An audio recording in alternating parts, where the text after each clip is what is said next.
Price be to Jesus Christ and blessed Virgin Mary. Welcome back to Catholic വക്കവി. വത്തിക്കാനിൽ നിന്നുയരുന്ന ബാങ്കുവിളി നമ്മൾ അറിഞ്ഞു കാണും. ഈ കഴിഞ്ഞ ദിവസങ്ങളിൽ നമ്മുടെ കേരളത്തിലൊരു തട്ടത്തിൻ്റെ വിഷയവുമായിട്ട് ബന്ധപ്പെട്ട് വാർത്ത വന്നു കഴിഞ്ഞപ്പോൾ അതിനോടനുബന്ധിച്ചിട്ട് മിക്ക സെക്യുലർ മാധ്യമങ്ങളിലും വന്ന ഒരു വാർത്തയാണ് വത്തിക്കാൻ ലൈബ്രറിയിൽ വത്തിക്കാൻ ഔദ്യോഗികമായിട്ട് തന്നെ നിസ്കരിക്കാനുള്ള മുറി അവിടെ വരുന്ന ഗവേഷണ വിദ്യാർത്ഥികൾക്ക് അനുവദിച്ചു എന്നുള്ളത്. അപ്പോൾ എപ്പോഴത്തെയും പോലെ നമ്മുടെ കത്തോലിക്ക മാധ്യമങ്ങൾ ഇങ്ങനെയുള്ള വാർത്തകൾ മുക്കുന്നത് പോലെ ഇത് മുക്കി. പക്ഷേ നിങ്ങൾ മുറിയിൽ സംസാരിച്ചത് പുരമുകളിൽ നിന്ന് പ്രഘോഷിക്കപ്പെടുമെന്ന് പറഞ്ഞതുപോലെ എത്രത്തോളം ശക്തമായിട്ട് മുക്കിയോ അത്രത്തോളം ഇത് പുരമുകളിൽ നിന്ന് സെക്യുലർ മാധ്യമങ്ങളും ഇസ്ലാമിസ്റ്റ് അവരെ കൺട്രോൾ ചെയ്യുന്ന മാധ്യമങ്ങളും ഇത് പുറത്ത് വിട്ടു എന്നുള്ളതാണ്. അപ്പോൾ അതിലോട്ട് വരുന്നതിന് മുൻപ് as usual let us begin with the prayer. Pater noster, qui es in celis, sanctificetur nomen tuum, adveniat regnum tuum, fiat voluntas tua, sicut in cielo et in terra. Panem nostrum quotidianum de nobis hodie, et dimitte nobis debita nostra, sicut et nos dimittimus debitoribus nostris, et ne nos inducas in tentationem, sed libera nos a malo. Amen. Vatican ലൈബ്രറിയിൽ നിസ്കരിക്കാനുള്ള മുറി Vatican അനുവദിച്ചു. അപ്പോൾ എന്നെ സംബന്ധിച്ച് ഇതൊട്ടും അതിശയകരമായിട്ടൊരു കാര്യമല്ല.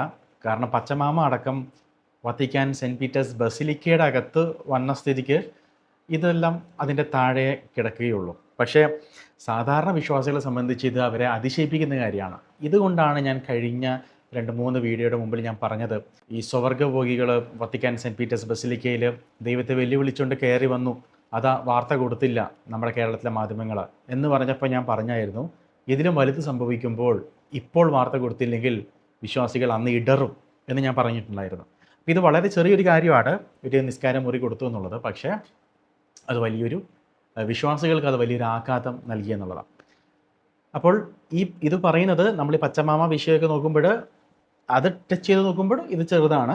പക്ഷേ വിശ്വാസികളെ സംബന്ധിച്ചിട്ട് അവർക്ക് ചിന്തിക്കാൻ പറ്റുന്നില്ല. കാരണം കേരളത്തിലെ ഒരു സാഹചര്യം വെച്ചിട്ട് നോക്കുമ്പോൾ ഇതെങ്ങനെ ഇവർക്ക് അനുവദിക്കാൻ സാധിച്ചു എന്നാണ് സാധാരണ വിശ്വാസികൾ ചോദിക്കുന്നത്. അപ്പോൾ ഇതിന് ആര് എക്സ്പ്ലനേഷൻ കൊടുക്കും? അപ്പോൾ നമുക്ക് അങ്ങനെ എക്സ്പ്ലനേഷൻ കണ്ടിട്ടില്ല. ആകെ ഒരു എക്സ്പ്ലനേഷൻ കണ്ടത് ബഹുമാനപ്പെട്ട ആൻഡ്രൂസ് പിതാവിൻ്റെ ഒരു വീഡിയോ ആണ്. അതാണെങ്കിലും വസ്തുതാ വിരുദ്ധമായൊരു വീഡിയോ ആണെന്നുള്ളത്. അതിൽ 10% ശരിയായിട്ടുള്ളൂ, ബാക്കി 90% വസ്തുതാപരമായിട്ടുള്ള കാര്യമല്ല. അപ്പോൾ അതിൽ പറയുന്നത്, പിതാവ് പറയുന്നത് ഇങ്ങനെയാണ്, വളരെ ലാഘവത്തോടു കൂടെയാണ്, ലഘൂകരിച്ചിട്ടാണ് അത് പറയുന്നത്. ഇങ്ങനെയാണ് പിതാവ് പറയുന്നത്. നിങ്ങൾ കണ്ടിട്ടുണ്ടാവും ഒരുപക്ഷെ ആ വാർത്ത. പിതാവ് പറയുന്നത് ഇങ്ങനെയാണ്, കുറച്ച് സ്കോളേഴ്സ് വന്നു, ഗവേഷണ വിദ്യാർത്ഥികൾ വന്നു, ഞങ്ങൾക്കൊന്ന് നിസ്കരിക്കാൻ ഒരു സ്ഥലം തരുമെന്ന് ചോദിച്ചു. എന്നാൽ പിന്നെ അവിടെ എവിടെയെങ്കിലും നിസ്കരിച്ചോ എന്ന് പറഞ്ഞു. അതിനാണ് ഇത്രയും മാധ്യമങ്ങൾ വളച്ചൊടിക്കുന്നത് എന്നാണ്. ഈ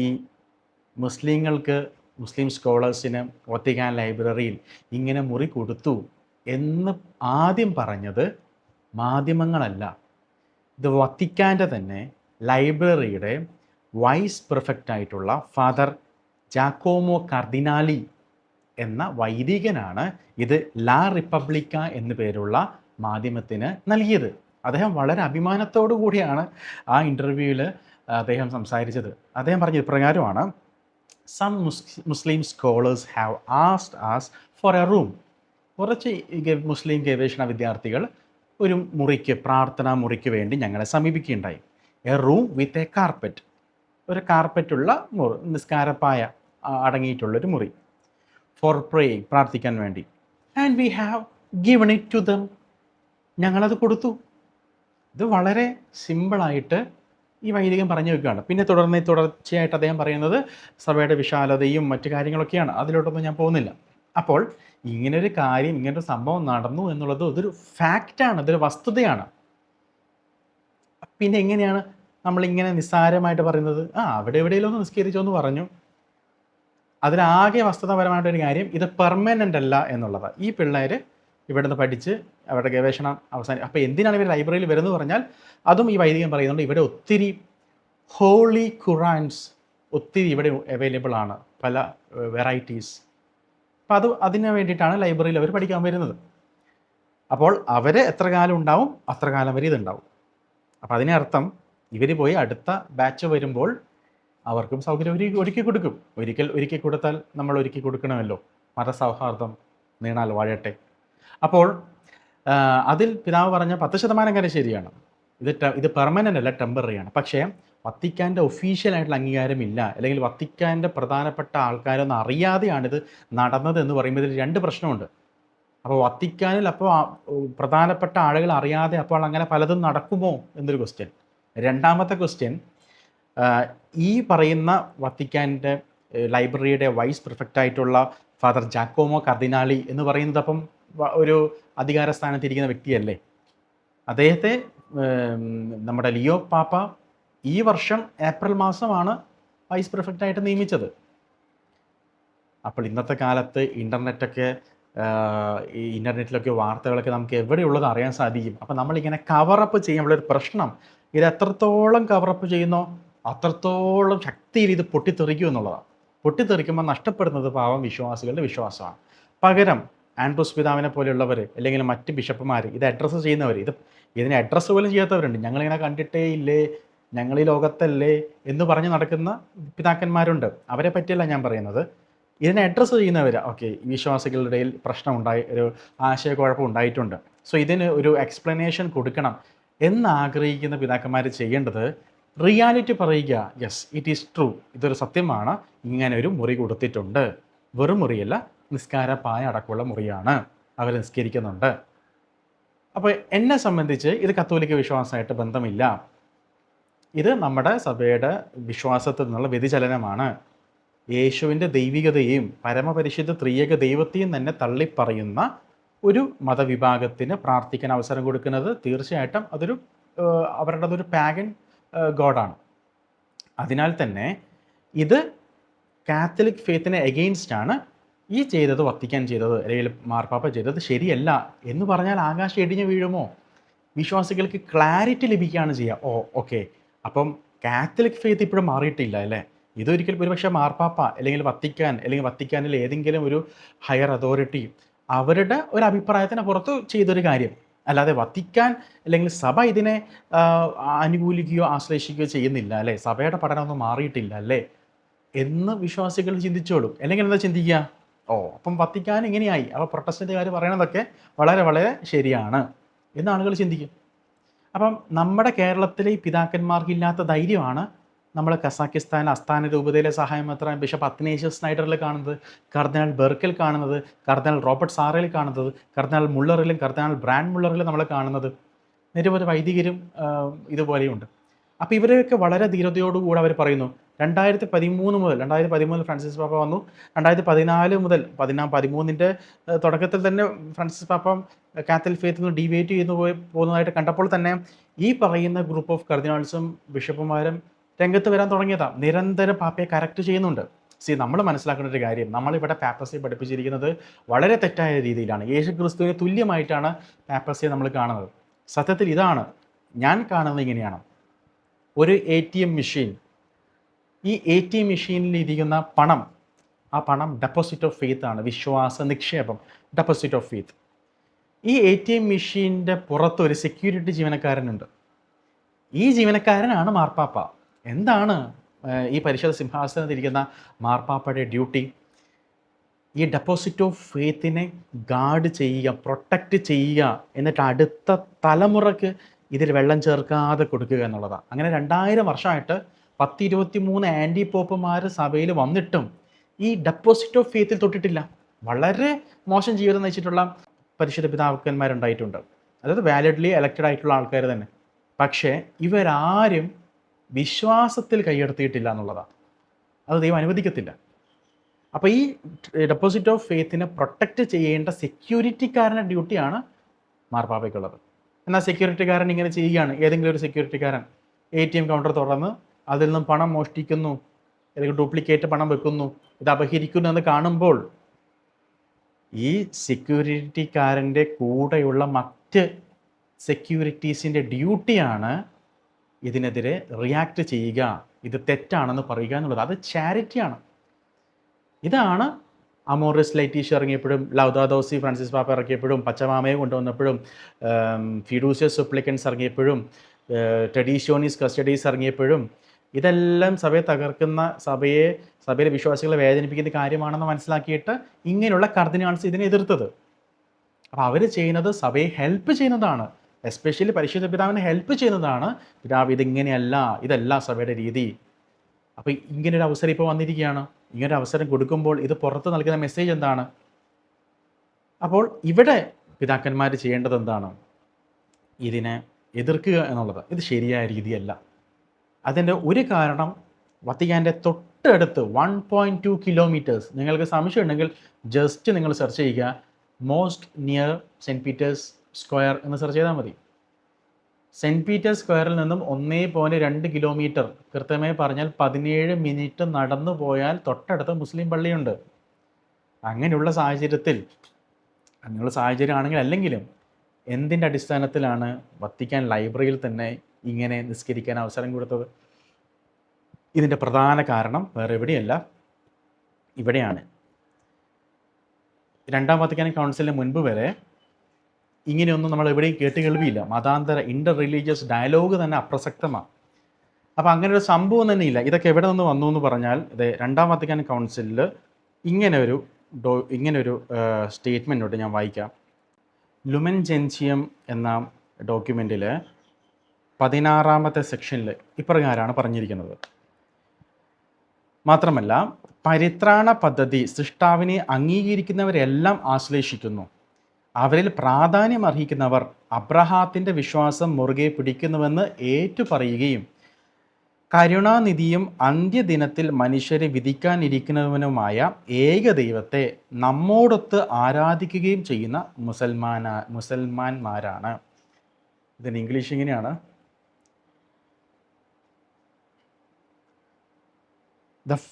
The plan of salvation also includes those who acknowledge the Creator, in the first place amongst whom are the Muslims, who professing to hold the faith of Abraham, along with us adore the one and merciful God. നമ്മോടൊത്ത് ഒന്നിച്ച് ഏകദൈവത്തെ ആരാധിക്കുന്നു, ഏകവും കരുണാമയനുമായ ദൈവത്തെ ആരാധിക്കുന്നു എന്നാണ്. Unbelievable. യേശുക്രിസ്തു AD 33 മരിച്ച് യേശു തൻ്റെ സഭയെ പണിതുയർത്തി തൻ്റെ സഭയെ നയിച്ചു കൊണ്ടിരിക്കുന്ന അവസരത്തിൽ AD 6-ാം നൂറ്റാണ്ടിൽ അല്ലെങ്കിൽ AD 600-6-ാം നൂറ്റാണ്ടിൽ യേശു മരിച്ച് ഉദ്ധാനം ചെയ്ത് സ്വർഗാരോഹണം ചെയ്ത് സുവിശേഷം മുന്നോട്ട് പോകുന്ന സമയത്ത് 6-ാം നൂറ്റാണ്ടിലാണ് ഇസ്ലാം മതം വരുന്നത്. അവിടെ മാലാഖ പ്രത്യക്ഷപ്പെട്ട് പറഞ്ഞു എന്ന് പറയുന്നു, യേശു ദൈവപുത്രനല്ല, വെറും പ്രവാചകനാണ്. പരിശുദ്ധ തൃത്വം എന്ന് പറയുന്നത് ദൈവനിന്ദയാണ്, ദൈവത്തിനൊരു പുത്രനില്ല എന്ന് പറഞ്ഞ് ഒരു മാലാഖ വന്നു എന്ന് പറയുമ്പോൾ ഇനി പറഞ്ഞിട്ട് കാര്യമില്ല. ഓൾറെഡി മാലാഖ വന്ന് പരിശുദ്ധ കന്യകാമറിയത്തിൻ്റെ പറഞ്ഞു, ആ ദൈവപുത്രൻ ജനിച്ചു, മരിച്ചു, ഉയർത്തെഴുന്നേറ്റ് സ്വർഗാരോഹണം ചെയ്തു. അപ്പോൾ 6 നൂറ്റാണ്ടുകൾ കഴിഞ്ഞിട്ട് ഒരു വ്യക്തി വന്ന് പറയുകയാണ് യേശു ദൈവമല്ല എന്ന് പറയുമ്പോൾ, ആ വ്യക്തി പറയുന്ന ദൈവത്തെയാണ് ക്രിസ്ത്യാനികളും ആരാധിക്കുന്നത് എന്ന് പറയാൻ എൻ്റെ ബുദ്ധി സമ്മതിക്കുന്നില്ല. ഇവിടെയാണ് ഈ അപജയത്തിൻ്റെ തുടക്കം. So, along with us adore the one and merciful God. Unbelievable statement. So ഇതിന് വ്യാഖ്യാനമൊന്നും എനിക്കറിയത്തില്ല. ഞാനിത് വായിച്ചിട്ട് ഇതുപോലെ എനിക്ക് മനസ്സിലായ കാര്യമാണ് ഞാൻ പറയുന്നത്. ഇതിനൊക്കെ ഒരു എക്സ്പ്ലനേഷൻ എനിക്കറിയത്തില്ല ആർക്ക് തരാൻ പറ്റും എന്നുള്ളത് എനിക്കറിയത്തില്ല. ഉരുണ്ട് കളിക്കാന്നല്ലാതെ ഇത് അല്ലെങ്കിൽ ആരെങ്കിലുമൊക്കെ ഏതെങ്കിലും മാർപ്പാപ്പന്മാരും ഭാവിയിൽ പറയണത് ഇത് തെറ്റാണെന്നുള്ളത്. അബ്രഹാത്തിൻ്റെ വിശ്വാസം മുറുകെ പിടിക്കുന്നുവെന്ന് ഏറ്റുപറയുകയും കരുണാനിധിയും അന്ത്യദിനത്തിൽ മനുഷ്യരെ വിധിക്കാനിരിക്കുന്നവനുമായ ഏക ദൈവത്തെ നമ്മോടത്ത് ആരാധിക്കുകയും ചെയ്യുന്ന മുസൽമാന്മാരാണ്. അപ്പോൾ അബ്രഹാത്തിൻ്റെ വിശ്വാസം മുറുകെ പിടിക്കുകയും ഏറ്റുപറയുകയും ചെയ്യുമ്പം അബ്രഹാം വിശ്വസിച്ചിരുന്നത് അബ്രഹാമിനടക്കം പ്രത്യക്ഷപ്പെട്ട ആകാശവും ഭൂമിയും സൃഷ്ടിച്ച ഏക സത്യ ദൈവമായ യാഹോവേ അദോനായ്, ഈ ഏക സത്യ ദൈവത്തെയാണ് അബ്രഹാം ആരാധിച്ചത്. 6 നൂറ്റാണ്ട് കഴിഞ്ഞ് വന്നിട്ടുള്ള ഈ ഒരു ദൈവവും അബ്രഹാമിൻ്റെ ദൈവവും തമ്മിൽ എങ്ങനെ കണക്ഷൻ എനിക്ക് മനസ്സിലാവുന്നില്ല. ഇത് മനസ്സിലാവുന്ന ആരെങ്കിലും ഉണ്ടെങ്കിൽ കമൻറ്റ് ചെയ്യുക. ഇത് സാധാരണ ഒരു വിശ്വാസികളുടെ ഡൗട്ടാണ്. രണ്ടാം വത്തിക്കാൻ കൗൺസിൽ ഞാൻ അംഗീകരിക്കുന്നു, പക്ഷേ ഇത് എനിക്ക് ദഹിക്കത്തേയില്ല. അങ്ങനെയാണെങ്കിൽ ലപ്പാൻ്റെ യുദ്ധം ദൈവത്തോട് ചെയ്ത യുദ്ധമാണെന്ന് പറയേണ്ടി വരും. മുസ്ലിംസ് യൂറോപ്പ് കീഴടക്കുന്നതിൽ എന്തിനാണ് നമ്മൾ അന്ന് യുദ്ധം ചെയ്തത്? അവരും നമ്മൾ ഒരേ ദൈവത്തിലെ ആരാധിക്കുന്നത്. സോ അവരവരുടെ മതം പ്രചരിപ്പിക്കട്ടെ. സോ നമ്മുടെ മതം പ്രചരിപ്പിക്കുന്ന പോലെ തന്നെയായില്ലേ? We worship the same one and merciful God എന്നല്ലേ ഇവിടെ പറയുന്നത്. മറ്റൊന്ന്,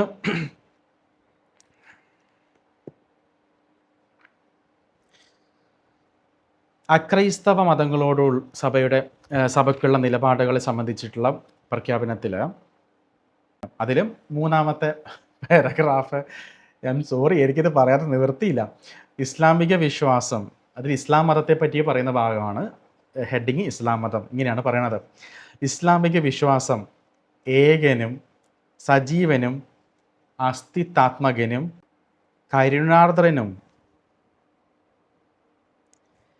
കരുണാർദ്രനും സർവശക്തനും സ്വർഗഭൂലോകങ്ങളുടെ സൃഷ്ടാവും മനുഷ്യരോട് സംഭാഷിക്കുന്നവനും ആയ ദൈവത്തെ ആരാധിക്കുന്നു. അവർ സസന്തോഷം സ്വയം ബന്ധപ്പെടുത്തുന്ന അബ്രഹാം ദൈവത്തിന് സ്വയം കീഴ്പ്പെട്ടതുപോലെ അവിടുത്തെ മറഞ്ഞിരിക്കുന്ന കൽപ്പനകൾക്ക് പോലും മനസ്സോടെ കീഴ്വഴങ്ങാൻ പരിശ്രമിക്കുന്നു. എൻ്റെ തമ്പുരാനെ, ഇങ്ങനെ ദൈവത്തെ ആരാധിക്കുന്ന മുസ്ലിങ്ങളെ ബഹുമാനത്തോടെ സമവീക്ഷിക്കുന്നു. ഈശോയെ അവർ ദൈവമായി അംഗീകരിക്കുന്നില്ലെങ്കിലും പ്രവാചകനായി ബഹുമാനിക്കുകയും അവിടുത്തെ കന്യകാ മാതാവായ മറിയത്തെ ആദരിക്കുകയും ചിലപ്പോഴൊക്കെ അവളെ ഭക്തിപൂർവ്വം വിളിക്കുകയും ചെയ്യുന്നു. ഉയർപ്പിക്കപ്പെട്ട എല്ലാ മനുഷ്യർക്കും ദൈവം പ്രതിസമ്മാനം നൽകുന്ന വിധിയുടെ ദിവസം അവർ പ്രതീക്ഷിക്കുന്നു.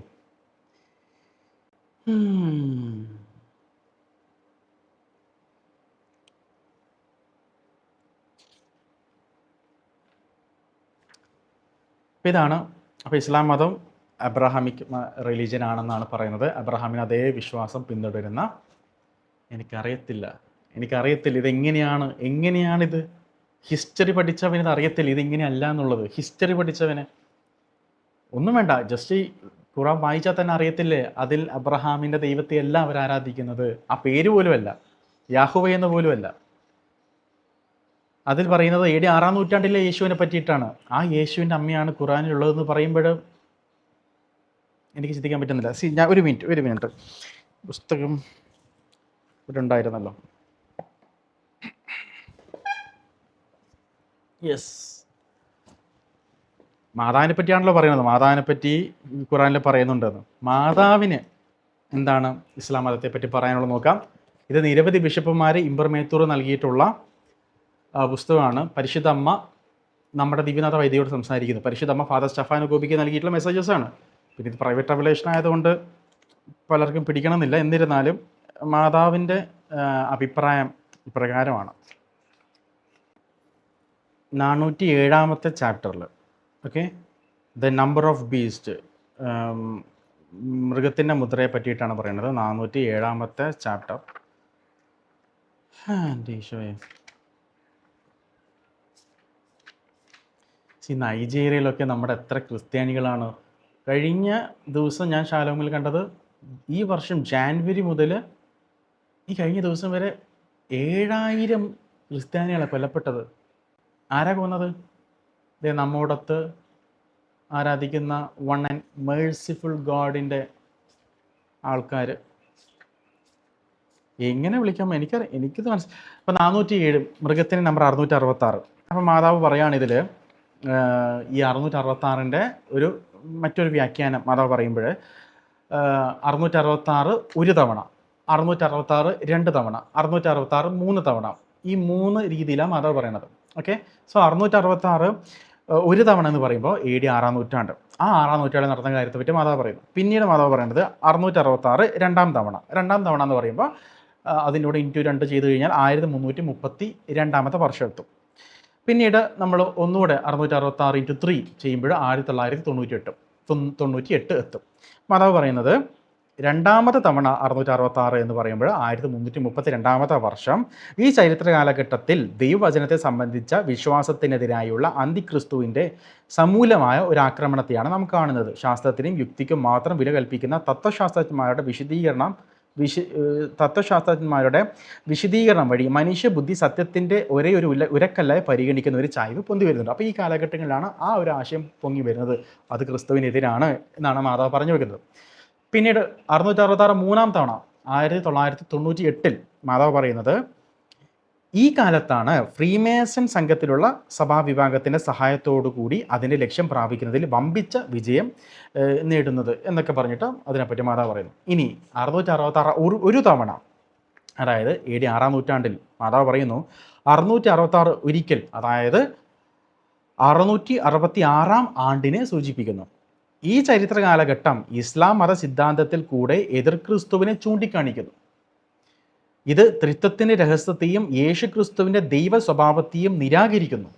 ഇസ്ലാം മതം അപ്പം ഇതെന്തു ചെയ്യുന്നു? ഇത് ത്രിത്വത്തിൻ്റെ രഹസ്യത്തെയും യേശു ക്രിസ്തുവിൻ്റെ ദൈവ സ്വഭാവത്തെയും നിരാകരിക്കുന്നു. എന്നിട്ട് മാതാവ് പറയുന്നു, ലപ്പാൻ്റെ യുദ്ധത്തിൽ നടന്ന കാര്യം മാതാവ് ഇവിടെ പറയുകയാണ്. ഇസ്ലാം മതം അതിൻ്റെ സൈനിക ശക്തി കൊണ്ട് എല്ലായിടത്തും വ്യാപിക്കുകയും പുരാതന ക്രിസ്തീയ സമൂഹങ്ങളെ നശിപ്പിക്കുകയും യൂറോപ്പിനെ ആക്രമിക്കുകയും ചെയ്യുന്നു. പരിശുദ്ധ പിതാവിൻ്റെ അഭ്യർത്ഥന പ്രകാരം ഞാൻ ശക്തമായി ഇടപെട്ടത് കൊണ്ടാണ് ക്രിസ്തു മതത്തെ പൂർണ്ണമായി നശിപ്പിക്കാൻ സാധിക്കാതെ പോയത് അന്ന് ലപ്പാൻ്റെ യുദ്ധത്തിൻ്റെ സമയത്ത്. അല്ലെങ്കിൽ അന്ന് യൂറോപ്പ് മുഴുവനും, എസ്പെഷ്യലി റോമായിരുന്നു നമ്മുടെ ലക്ഷ്യം കീഴടക്കിയേനെ. അപ്പോൾ മാതാവിൻ്റെ അഭിപ്രായം ഇതാണ്. എന്നിട്ട് നമുക്ക് എങ്ങനെ ഇത് പറയാൻ പറ്റുമെന്ന് എനിക്കറിയത്തില്ല. ഞാൻ അംഗീകരിക്കുന്നു രണ്ടാമത്തെ കൗൺസിൽ. സോ രണ്ടാമത്തെ കൗൺസിൽ ഇതേ കാര്യം രണ്ടാമത്തെ കൗൺസിൽ കഴിഞ്ഞിട്ടാണല്ലോ കത്തോലിക്ക തിരുസഭയുടെ മതബോധന ഗ്രന്ഥം ഇറങ്ങിയിരിക്കുന്നത്. ഇതിലും സെയിം കാര്യം തന്നെയാണ് പറയുന്നത്. അതുപോലെ തന്നെ യുവജന മതബോധന ഗ്രന്ഥം, അതും രണ്ടാമത്തെ കൗൺസിൽ കഴിഞ്ഞിട്ടാണ് ഇറങ്ങിയത്. ഇതിലും പറഞ്ഞിരിക്കുന്നതും സെയിം കാര്യം തന്നെ. അപ്പം എനിക്കറിയത്തില്ല, ഞാൻ ഇത് വെച്ചിട്ട് എൻ്റെ മക്കളെ ഞാൻ എങ്ങനെ വിശ്വാസത്തെ വളർത്തുമെന്ന് എനിക്കറിയില്ല. നാളെ എൻ്റെ മകൾ ചോദിക്കുകയാണ്, എനിക്ക് 2 പെൺമക്കളാണ് ഇപ്പോൾ നിലവിലുള്ളത്. നാളെ എൻ്റെ മക്കൾ റബേക്കയും ലോറയും ചോദിക്കുകയാണ്, അപ്പ യുകെറ്റിൽ പറയുന്നു മുസ്ലിങ്ങൾ ഞങ്ങൾ ആരാധിക്കുന്ന ഒരു ദൈവത്തെയാണെന്ന്. കത്തോലിക്ക സഭയുടെ ഔദ്യോഗിക മതബോധന ഗ്രന്ഥത്തിൽ പറയുന്നു ക്രിസ്ത്യാനികൾ മുസ്ലിങ്ങൾ ആരാധിക്കുന്ന ഒരു ദൈവത്തെയാണെന്ന്. എല്ലാ വൈദികരും ബിഷപ്പുമാരും എല്ലാവരും പറയുന്ന 21 കൗൺസിൽ ഉണ്ടായിട്ടും 20 കൗൺസിലിനെ പറ്റിയും പറയാതെ 21ാമത്തെ കൗൺസിലായിട്ടുള്ള രണ്ടാമത്തെ കൗൺസിലിനെ പറ്റിയിട്ടും പറയുന്നു മുസ്ലിങ്ങളും ക്രിസ്ത്യാനികളും ഒരു ദൈവത്തെ ആരാധിക്കുന്നത്. ഞാൻ ഷുക്കൂറിന് പോയിട്ട് കെട്ടട്ടെ എന്ന് പറഞ്ഞാൽ എൻ്റെ മക്കളോട് ഞാൻ എന്ത് മറുപടി പറയണമെന്ന് സഭ തന്നെ വ്യക്തമാക്കട്ടെ. അപ്പോൾ പരിശുദ്ധ അമ്മയോട് പ്രാർത്ഥിച്ചുകൊണ്ട് നമുക്ക് അവസാനിപ്പിക്കാം. ആബെ മരിയ ഗ്രാസിയ പ്ലാന ഡോമിനിസ്തേക്കും ബെനഡിക്താത്തുൻ മുളയിരിബൂസ് എത് ബെനഡിക്തൂസ് ഫ്രുക്തൂസ് വെന്ത്രീസ് തു യേസൂസ് സാങ്താം മരിയ മാതർ ദൈ ഓരാ പ്രൊനോബിസ് പെക്കാത്തോരിബുസ് നുങ്കേ തിന്നോര മോർത്തിസ് നോസ്ത്രേ ആമേൻ വിവ ക്രിസ്റ്റോറെ.